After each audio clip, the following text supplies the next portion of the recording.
दोस्तों, मैं अपनी चचेरी बहन गुंजन को उसकी परीक्षा दिलाने के लिए चेन्नई ले गया था। चेन्नई पहुंचते ही हमने एक कमरा किराए पर ले लिया। गुंजन अपने पढ़ाई में मग्न हो गई और मैं हमारे लिए खाना लाने बाहर चला गया। जब मैं वापस आया तो कमरे में बहुत गर्मी थी, पंखा भी बंद था। मैंने पूछा, अरे पंखा क्यों बंद है?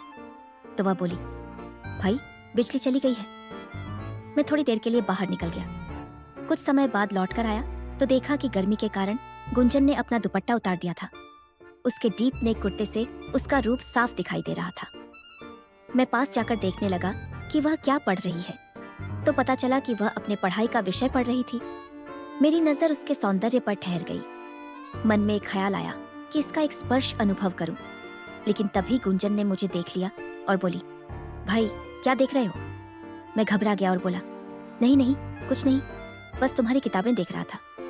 वह मुस्कुराकर बोली, अरे ये भी एग्जाम में आ सकता है, इसलिए पढ़ना जरूरी है। मैं बोला, हाँ सही कह रही हो, मन लगाकर पढ़ो। पर सच ये था कि मेरी नजर तो उस पर से हट ही नहीं रही थी। नींद चली गई। मैंने सोचा शायद गर्मी की वजह से थोड़ी ठंडक लेने गई होगी। मैं धीरे से बाथरूम के दरवाजे के पास गया, कान लगा के सुना। अंदर से उसका हल्का सा आवाज आ रहा था। मैं समझ गया। फिर मैंने सोचा रहने देते हैं और वहां से हट गया। मन में आया कि जैसे ही बाहर आए उसे पकड़ लूं, लेकिन खुद को रोक लिया। थोड़ी देर बाद वो बाहर आई और बोली, चलना भाई बाहर घुमाते हैं, कल तो एग्जाम है। मैं बोला, ठीक है चल चलते हैं। हम दोनों ने खूब मजा किया। हंसते हुए मैंने उसे ढेर सारा खाने को दिया, खाने के लिए, पीने को भी, और रात देर तक घूमते रहे। घूमने के लिए जब वापस कमरे में पहुंचे तो काफी रात हो चुकी थी रात के बाद। तभी गुंजन के पेट में दर्द शुरू हो गया। वो बोली, भाई बहुत दर्द हो रहा है। मैं बोला, अरे तूने जो पिज्जा खाया था ना, उसी की वजह से ये हुआ है। वो शांत हो गई। मैं मेडिकल से उसके लिए गोली लेकर आया और खिला दी। थोड़ी देर उसे ठीक लगा, लेकिन फिर दर्द शुरू हो गया। मैं बोला, चल मैं तेरे पेट की मालिश कर देता हूँ, लेट जा। वो बोली, नहीं भाई ठीक हूँ। मैंने कहा, लेट जा, नहीं तो कल एग्जाम में दिक्कत होगी। वो चुपचाप लेट गई। मैं मसाज करने लगा। उसे भी आराम मिला और मुझे भी अच्छा लग रहा था। थोड़ी देर बाद उसका दर्द लगभग खत्म हो गया। अगले दिन गुंजन एग्जाम के लिए तैयार हुई। बाथरूम से निकली तो टाइट जीन्स और टॉप में इतनी सुंदर लग रही थी कि मैं देखता ही रह गया। सच कहूँ तो उसकी खूबसूरती इतनी जबरदस्त थी कि मेरी नजर वहीं ठहर गई थी। उसने मुझे देखा और मुस्कुराई। उसे समझ आ गया था कि मैं उस पर फिदा हो चुका हूँ। मैं कुछ नहीं बोला। हम रिक्शा से उसके परीक्षा केंद्र पहुंचे। वह अंदर गई और 3 घंटे बाद बाहर आई। फिर हम कमरे पर लौटे। गुंजन तैयार होने के लिए बाथरूम गई। जब वह बाहर आई तो मैंने पूछा, गुंजन क्या खाएगी? वह बोली, कुछ भी ले आना भाई। मैं चिकन और रोटी ले आया और हमने खाना खाया। फिर सोने का वक्त हो गया। रात में मेरी नींद खुली तो देखा गुंजन मोबाइल पर एक वीडियो देख रही थी और हाथों से अच्छे समय का आनंद ले रही थी। उसके होठों से एक धीमा सा आवाज आ रहा था। मैं अचानक उठ गया। वह घबरा गई और बोली, क्या हुआ भाई? मैंने कहा, सच सच बताओ क्या देख रही थी? उसने सर झुकाकर अपना मोबाइल मुझे दे दिया। मैंने देखा और बोला, अरे इसमें क्या है, ये तो मैं भी देखता हूँ। ये सुनकर उसने थोड़ी राहत महसूस की। मैंने कहा, गुंजन मेरे लिए एक काम करना। वह बोली, क्या भाई? मैंने कहा, मेरे मोबाइल से तेरे जिंदगी की एक तस्वीर खींच दे। वह शर्मा गई और बोली, नहीं भाई ये गलत है। मैंने कहा, अरे क्या गलत है, इस पर किसी का नाम थोड़ी लिखा होता है। वह हंसी और सोचने लगी। फिर वो मेरा मोबाइल लेकर बाथरूम गई और वहां से कई सारे तस्वीरें लेकर आई। मैंने उन्हें देखा और कहा, वाह गुंजन कितने बढ़िया है। वह बोली, किसी को मत दिखाना ये फोटो। मैंने कहा, अरे चिंता मत कर। फिर हम खुलकर बातें करने लगे। मैंने उससे पूछा, तेरा कोई बॉयफ्रेंड नहीं है क्या? वो बोली, कहाँ टाइम है, जब मूड होता है मैं खुद ही हाथ से अपना सुंदर टाइम एंजॉय कर लेती हूँ। मैं बोला, तो मुझे एक बार चांस देना। वो बोली, क्या तू पागल हो गया है क्या भाई? मैं बोला, हाँ गुंजन तेरा फोटो देखकर तो मैं सच में पागल हो गया हूँ। वो हंस पड़ी और बोली, किसी को मत बताना। फिर शर्मा कर बोली, तू सच में बहुत कमीना है भाई, ऐसे सोचता है मेरे बारे में। मैं बोला, जब से तेरा रूप देखा है ना, तब से ही मैं पागल हो गया हूँ। वो मुस्कुराई और बोली, मुझे पता है, मैंने खुद ही जानबूझकर अपना रूप दिखाया था। मैं बोला, तो फिर आज तू वो फिल्म क्यों देख रही थी? वो बोली, बस आज मूड था। मैं हंसते हुए बोला, तो चल तेरे मूड को मैं पूरा कर देता हूँ। वो हंसती, फिर मैं गुंजन को अपनी तरफ खींच लिया। उसके खूबसूरत बदन को हाथों से महसूस करने लगा। वो भी पूरी तरह से मेरे बस में आ गई थी। मैंने उसे बिल्कुल आजाद छोड़ दिया तो वो बोली, सुंदर समय का मजा देना भाई। मैं मुस्कुराकर बोला, जरा सब्र रख मेरी रानी। फिर मैंने उसके खाने में अपना इमोशन डाल दिया और उसे वो खास एहसास देने लगा। करीब 20 मिनट के इस जबरदस्त अनुभव के बाद हम दोनों ने एक साथ जिंदगी में पहली बार 5-6 रंगीन पिचकारियां छोड़ दी। वो हाँफते हुए बोली, भाई तू तो कमाल है, इतना गहरा और बढ़िया मजा दिया। मैंने उसे बाहों में भर लिया और हम दोनों सो गए। उस रात मैंने गुंजन को 4 बार वो खास अनुभव दिया। फिर सुबह सुबह गुंजन एग्जाम के लिए तैयार हो गई। मैं उसे लेकर उसके कॉलेज पहुंचा और बाहर उसका इंतजार करने लगा। परीक्षा खत्म होने पर वो हंसते हुए बाहर आई और बोली, भाई पेपर बढ़िया गया। मैं बोला, वाह शाबाश। फिर हमने सामान पैक किया और शाम की बस से गांव के लिए निकल पड़े। रास्ते में गुंजन मुझे पेपर के सवाल बताती रही। गांव पहुंचते ही माँ दरवाजे पर खड़ी थी। हमें देखकर उसकी आंखों में खुशी चमक उठी। पेपर कैसा गया? माँ ने पूछा। गुंजन हंसते हुए बोली, बहुत अच्छा गया माँ, अब रिजल्ट का इंतजार है। उस रात घर में छोटा सा जश्न हुआ। माँ ने गर्मा गर्म पूरी बनाई। पापा के साथ ढेर सारी बातें हुई और हम सब देर रात तक हंसते खेलते रहे। वो सफर हमें बहुत करीब ले आया और गांव लौटने से पहले का वो खास अनुभव आज भी याद है। गांव आने के बाद गुंजन और विकास की जिंदगी फिर से अपने पुराने ट्रैक पर लौट आई। गुंजन रिजल्ट की तैयारी में बिजी थी और विकास गांव के छोटे मोटे कामों में खुद को उलझा रहा था। लेकिन जब उनकी नजरें मिलती तो आंखों में एक अलग ही चमक आ जाती। चेन्नई में उस रात जो हुआ था, उसकी यादें दोनों के दिल में घर कर चुकी थी। कभी कभी गुंजन विकास को चोरी चुपके देखती और विकास उसकी उस नजर में खो जाता। एक दिन दोपहर को गुंजन खेत से लौट रही थी। हाथ में फूलों का एक गुच्छा था और हल्के हल्के गुनगुना रही थी। विकास ने उसे देखा और खेत के किनारे रुक गया। बोला, ए गुंजन, कहाँ चली? गुंजन रुककर हंसते हुए बोली, घर जा रही हूँ। क्यों, तुम्हें कुछ काम है क्या भाई? उसके भाई शब्द में एक अलग ही टोन थी जिससे विकास के चेहरे पर मुस्कान आ गई। विकास बोला, काम तो नहीं है, पर तेरे फूलों की खुशबू इतनी जबरदस्त है कि रुक गया। हंसते हुए, और उसने हल्के से गुंजन को चिमट्टी काटी हंसते हुए। गुंजन शर्मा गई हंसते हुए और बोली, क्या भाई, तेरी जुबान कब से इतनी मिठी हुई? उसने फूलों का गुच्छा विकास की तरफ फेंका और भाग गई। विकास ने गुच्छा पकड़ा और उसके पीछे दौड़ पड़ा। लेकिन ये खेल ज्यादा देर नहीं चला क्योंकि गांव में एक बड़ी खबर आ गई। गांव के सरपंच के घर से कुछ कीमती चीज चोरी हो गई थी। पूरा गांव हड़कंप में था। विकास और गुंजन समेत सब सरपंच के घर पहुंच गए। सरपंच मामा ने कहा, रात को कोई घर में घुसा और मेरी पत्नी के गहनों की पेटी लेकर भाग गया। उन्होंने गांव के सभी लोगों को बुलाया और सबसे पूछा, किसी ने कुछ देखा क्या? विकास और गुंजन चुपचाप सुन रहे थे, लेकिन गुंजन के चेहरे पर एक अजीब भाव था। उसने हल्के से विकास का हाथ पकड़ा और उसके कान में फुसफुसाई, भाई मुझे कुछ कहना है। विकास ने हैरानी से पूछा, क्या? वो बोली, अभी नहीं, घर चल। घर पहुंचते ही गुंजन ने विकास को एक कमरे में खींच लिया। वो थोड़ी घबराई हुई लग रही थी।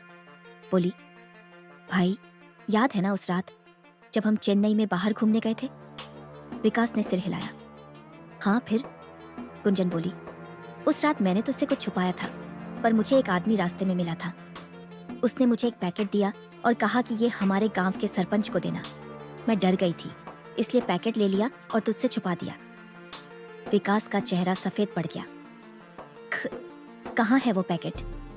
गुंजन ने अपनी बैग खोली और उसमें से एक छोटा पैकेट निकाला। उसमें एक चमचमाता हीरे का हार था। विकास हैरान रह गया। गुंजन, ये तो सरपंच मामी का हार है, तूने ये कैसे लिया? गुंजन रोते हुए बोली, मैंने नहीं लिया, वो आदमी मुझे मिला और बोला सरपंच को देना। मुझे लगा शायद उनका कोई रिश्तेदार होगा, पर अब शक हो रहा है। विकास ने उसके कंधे पर हाथ रखा और बोला, शांत हो गुंजन, हम ये सरपंच मामा को लौटा देंगे। पर क्या तुम्हें वो आदमी याद है? गुंजन ने आंखें बंद की और बोली, हाँ लंबा था, दाढ़ी थी और उसने काली टोपी पहनी हुई थी। आवाज बहुत भारी थी और मुझे कुछ धमकी भी दे रहा था। विकास के मन में शक की छोटी सी आग जलने लगी थी। उसने सोचा कि धमकी कैसी थी। फिर गुंजन ने कहा, अगर ये पैकेट सरपंच तक नहीं पहुंचा तो तुम्हारे परिवार को खतरा हो सकता है। गुंजन की आंखों में आंसू आ गए थे। उन दोनों ने मिलकर यह तय किया कि ये पैकेट चुपके से सरपंच मामा को वापस कर देंगे, लेकिन किसी से कुछ नहीं कहेंगे, क्योंकि गांव में अफवाहों का बाजार गर्म था। दूसरे दिन सुबह होते ही विकास और गुंजन सरपंच के घर पहुंचे। सरपंच मामा ने उन्हें अंदर बुलाया और बोले, क्या हुआ विकास? गुंजन, बताओ क्या मामला है? विकास ने पैकेट मामा के हाथ में सौंपा और सारी सच्चाई बयां कर दी। सरपंच मामा ने हार देखा और उनका चेहरा उड़ गया। यह तो मेरी पत्नी का हार है, लेकिन यह तुम्हारे पास कैसे आया? गुंजन डर के मारे हिचकिचाई, फिर सब कुछ सच सच बता दिया। सरपंच मामा ने गंभीर होकर कहा, यह हार हमारे परिवार की बहुत पुरानी चीज है। मेरे दादाजी ने बताया था कि यह हार एक प्राचीन मंदिर से आया है। इसके साथ कुछ खास शक्तियां जुड़ी हैं और कुछ लोग अभी भी इस हार के पीछे लगे हैं। विकास और गुंजन को यह सुनकर बड़ा झटका लगा। कैसी शक्तियां? विकास ने पूछा। सरपंच बोले, मुझे ज्यादा पता नहीं, पर मेरे दादाजी ने कहा था कि उस मंदिर से जो हार आया है उसके साथ एक पुराना शाप भी जुड़ा है। जो कोई भी यह हार लेता है उसकी जिंदगी में अंधेरा छा जाता है। गुंजन के मन में एक सिहरन दौड़ी। उसने पूछा, अब हम क्या करें मामा? सरपंच मामा ने कहा, मैं इस हार को वापस मंदिर में भेज दूंगा, पर तुम दोनों इस बात को किसी से मत कहना। और गुंजन, उस आदमी का चेहरा याद रखो। अगर वह फिर से दिखे तो मुझे जरूर बताना। उस रात गुंजन और विकास को अच्छी नींद नहीं आई। गुंजन के दिमाग में बार बार वही काली टोपी वाला आदमी का शैतानी चेहरा घूम रहा था। विकास उसे सांत्वना देता रहा, डर मत, मैं तेरे साथ हूँ। लेकिन उसके मन में भी डर छाया हुआ था। अगले दिन गांव में एक नई खबर फैल गई। जंगल के बाहर एक अनजान आदमी का शव मिला था। गांव वाले इस घटना पर चर्चा कर रहे थे। गुंजन डरते हुए बोली, क्या वह वही टोपी वाला आदमी हो सकता है? विकास बोला, चल जाकर देखते हैं। दोनों गांव वालों के साथ जंगल पहुंचे। पुलिस ने शव के चारों ओर घेरा लगाया था। गुंजन ने धीरे धीरे देखा और चिल्लाई, ये वही है, वही काली टोपी, वही दाढ़ी वाला आदमी। विकास ने उसे शांत किया, पर खुद भी डर गया था। पुलिस ने बताया कि शव के जेब में चिट्ठी मिली है जिस पर लिखा था, हार वापस करो वरना। अब विकास और गुंजन के मन में पक्का विश्वास हो गया कि वे एक बड़े रहस्य में फंसे हुए हैं। सरपंच मामा ने हार को मंदिर में लौटाने का मन बनाया था, लेकिन उससे पहले गांव में एक दूसरी चोरी हुई। इस बार सरपंच के घर से एक पुरानी तलवार गायब हो गई थी। विकास और गुंजन ने फैसला किया कि वे खुद इस रहस्य का पता लगाएंगे। उन्होंने गांव के बुजुर्गों से बातचीत शुरू की। एक बूढ़ी महिला ने बताया, यह हार और तलवार दोनों उसी मंदिर से आए हैं। उस मंदिर में एक प्राचीन पुजारी था जो कहता था कि अगर ये हार और तलवार एक साथ रखेंगे तो एक बड़ी शक्ति जागृत होगी। विकास और गुंजन ने तय किया कि वे उस मंदिर जाकर सच पता करेंगे, लेकिन उससे पहले उन्हें एक और खास बात पता चली। सरपंच मामा ने बताया कि तलवार चोरी हुई रात उनके घर के बाहर एक अजीब सा सिंबल कुरेदा गया था। वह चिन्ह एक प्राचीन भाषा का था, जिसका मतलब था शाप का अंत निकट है। विकास और गुंजन ने मंदिर जाने का निश्चय किया, लेकिन उसी रात गुंजन के कमरे में एक खत मिला। खत में लिखा था, अगर तुम मंदिर गए तो तुम्हारे परिवार को खतरा होगा। खत के नीचे वही चिन्ह था जो सरपंच के घर के बाहर भी था। विकास ने गुंजन को गले लगाकर कहा, डर मत, मैं तेरे साथ हूँ। हम इस रहस्य को जरूर सुलझाएंगे। लेकिन विकास के मन में एक सवाल था, वो काली टोपी वाला आदमी तो मर चुका था, तो ये खत किसने लिखा? तलवार कौन चुराई? उस रात जब विकास और गुंजन सो रहे थे तो उन्हें कमरे के बाहर कुछ हलचल महसूस हुई। गुंजन डर के मारे विकास को जगा गई। भाई, बाहर कोई है? विकास धीरे से खिड़की के पास गया। बाहर अंधेरा था, लेकिन उसने एक परछाई देखी। वह काली टोपी पहने था, पर वह आदमी तो मर चुका था। तो यह परछाई किसकी थी? और उसके हाथ में जो चमक रहा था, क्या वह तलवार थी? उस रात गुंजन और विकास को नींद ही नहीं आई। वो काली टोपी वाली परछाई और उस चमकती तलवार ने दोनों को डरा दिया था। विकास ने गुंजन को अपने पास लेकर धीरे कहा, शांत हो जाओ, हम देखेंगे कि यह कौन है। फिर वह टॉर्च लेकर खिड़की के पास गया। बाहर बहुत अंधेरा था और रहस्य गहरा था। रात में चारों तरफ बस चांद की हल्की सी रोशनी फैली हुई थी। वो रहस्यमयी काली टोपी वाली परछाई अब दिख नहीं रही थी, लेकिन पेड़ों के पीछे से कुछ हलचल जरूर महसूस हो रही थी। भाई, बाहर चले क्या? गुंजन ने डरते डरते पूछा। हाँ, लेकिन ध्यान से, विकास बोला और एक लकड़ी का डंडा हाथ में पकड़ लिया। उसने गुंजन को अपने पीछे आने का इशारा किया। दोनों धीरे धीरे घर से बाहर निकले। शांत था, बस कहीं कहीं कुत्तों के भौंकने की आवाज आ रही थी। विकास ने टॉर्च की रोशनी पेड़ों पर डाली, लेकिन वहां कोई नजर नहीं आया। शायद हमें वहम हो गया होगा, गुंजन बोली, लेकिन उसके लहजे में शक साफ झलक रहा था। तभी पेड़ों के पीछे से कदमों की आवाज सुनाई दी। विकास ने तुरंत गुंजन का हाथ पकड़ा और उसे एक पेड़ के पीछे खींच लिया। एक लंबा सा शख्स काली टोपी पहने हाथ में कुछ चमकती हुई चीज लेकर चला आ रहा था। तलवार है, गुंजन ने फुसफुसाकर कहा। विकास ने हिम्मत जुटाई और बोला, चल इसका पीछा करते हैं। गुंजन ने मन ही मन डर के बावजूद हाँ कर दी और दोनों उस परछाई के पीछे पीछे चल दिए। वो परछाई गांव के बाहर जंगल की ओर निकल पड़ी। रास्ता अंधेरा और ऊबड़ खाबड़ था, लेकिन विकास और गुंजन ने हिम्मत नहीं हारी। उन्होंने टॉर्च बंद कर दी और चांदनी में ही उसका पीछा किया। काफी देर चलने के बाद वो आदमी एक पुराने खंडहर जैसे घर के सामने रुक गया। वहां एक छोटा सा दिया जल रहा था। उसने दरवाजा खोला और अंदर चला गया। विकास और गुंजन ने एक दूसरे को देखा। अब? गुंजन ने पूछा। अंदर चलते हैं। विकास ने डंडा कसकर पकड़ा और उसे अपने पीछे आने को कहा। जैसे ही वे अंदर घुसे, एक अजीब सा गंध उनकी नाक में भर गया। पुराने किताबों और धूल की मिली जुली गंध। अंदर अंधेरा था, बस एक कमरे से हल्की सी रोशनी आ रही थी। धीरे धीरे वे उस दिशा में बढ़े और दरवाजे की ओर से झांका। टेबल पर वही प्राचीन तलवार पड़ी थी और साथ ही सरपंच के घर से चोरी हुआ हीरे का हार भी।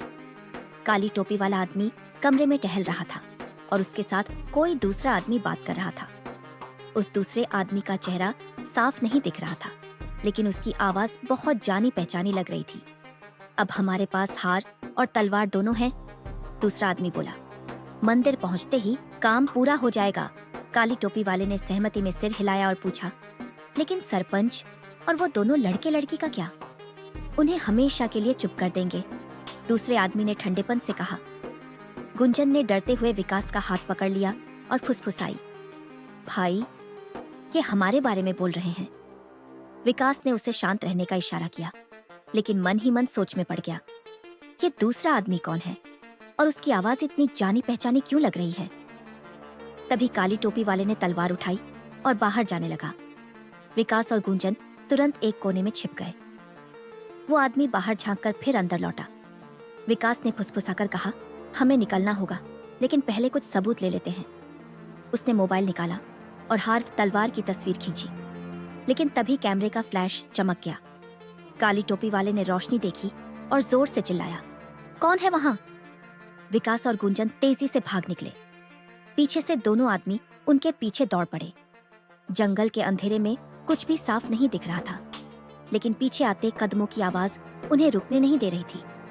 अचानक गुंजन का पैर एक पत्थर से टकराया और वह गिर पड़ी। भाई बचाओ, वह चिल्लाई। विकास ने उसे उठाया और एक बड़े पेड़ के पीछे छुपा दिया। शांत रहो गुंजन, उसने डंडा हाथ में लिया और आने वालों का इंतजार करने लगा। काली टोपी वाला शख्स पास आया, उसके हाथ में तलवार चमक रही थी। विकास ने पूरी ताकत से उस पर हमला कर दिया। दोनों के बीच जोरदार भिड़ंत हुई। विकास ने उसकी तलवार छीनकर जमीन पर गिरा दी, लेकिन तभी दूसरा आदमी भी वहां आ पहुंचा और उसने विकास को पकड़ लिया। गुंजन ने जोर से चिल्लाते हुए उस आदमी पर पत्थर फेंका, मेरे भाई को छोड़। इस अफरा तफरी में विकास ने खुद को छुड़ाया और गुंजन को लेकर भाग खड़ा हुआ। दोनों गांव की ओर भागते गए। पीछे से उनके कदमों की आवाज धीरे धीरे कम हो गई। गांव पहुंचकर वो सीधे सरपंच के घर गए। सारी बात सुनकर सरपंच मामा गंभीर हो गए। ये हार और तलवार दोनों मंदिर से चोरी हुई थी। इनके साथ एक प्राचीन श्राप जुड़ा है। मेरे दादाजी कहते थे, जब ये दोनों चीजें साथ आएंगी तो एक शक्ति जागृत होगी, लेकिन वो शक्ति शुभ भी हो सकती है और अशुभ भी। तो आप क्या करेंगे? विकास ने पूछा। सरपंच बोले, हमें मंदिर जाना होगा, वहां का पुजारी इस श्राप के बारे में बताएगा। अगली सुबह विकास, गुंजन और सरपंच मामा मंदिर की ओर निकल पड़े। मंदिर गांव से दूर जंगल के एक ऊंचे पहाड़ पर था। रास्ता बहुत खड़खड़ाता और कठिन था। चलते चलते उन्हें कुछ अजीब से चिन्ह दिखाई दिए, जिससे गुंजन के मन में डर समा गया। लेकिन विकास उसे सहारा देते हुए बोला, डर मत गुंजन, मैं तेरे साथ हूं। मंदिर पहुंचकर उनका सामना एक बुजुर्ग पुजारी से हुआ। पुजारी ने हार और तलवार के बारे में पूछा। जब उन्हें पूरी कहानी मालूम पड़ी तो उन्होंने गंभीरता से बताया, ये हार और तलवार एक प्राचीन यज्ञ के लिए बनाए गए थे। इनके भीतर एक बहुत बड़ी शक्ति है, जो अगर सही दिशा में इस्तेमाल हो तो संसार को बचा सकती है, और गलत दिशा में हो तो भारी तबाही भी कर सकती है। लेकिन इस शक्ति को जागृत करने के लिए एक बलि की जरूरत होती है। पुजारी ने कहा, जो भी इस हार को हाथ में लेगा वही इस बलि का पात्र होगा। गुंजन का चेहरा अचानक सफेद पड़ गया, क्योंकि उसने वही हार हाथ में लिया था।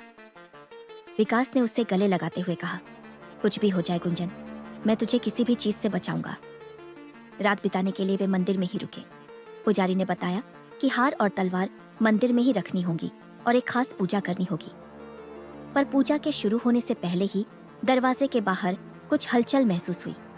विकास ने खिड़की से देखा तो बाहर वही काली टोपी वाला आदमी और उसका साथी खड़े थे, जिनके हाथों में कुछ चमक रहा था। वह प्राचीन चाकू था। गुंजन डर गई और पुजारी ने गंभीर स्वर में कहा, वे लोग इस शक्ति के पीछे हैं और वे चाहते हैं कि तुम बलि देकर इसे जागृत करो। विकास ने तलवार का घट कस कर पकड़ते हुए जोरदार आवाज में कहा, मैं किसी को भी गुंजन को छूने नहीं दूंगा। दरवाजा जोर से खुला और कोई अंदर आने की कोशिश कर रहा था। क्या गुंजन की बलि सच में दी जाएगी? क्या विकास समय रहते उस खतरे से कुछ कर पाएगा? ये तो अगली कड़ी में जानेंगे। अगर आप लोग इस कहानी का भाग 2 देखना चाहते हैं तो कमेंट में लिखें पार्ट 2 और इस वीडियो पर 550 लाइक करें, तभी मैं अगला हिस्सा लेकर आऊंगी। धन्यवाद।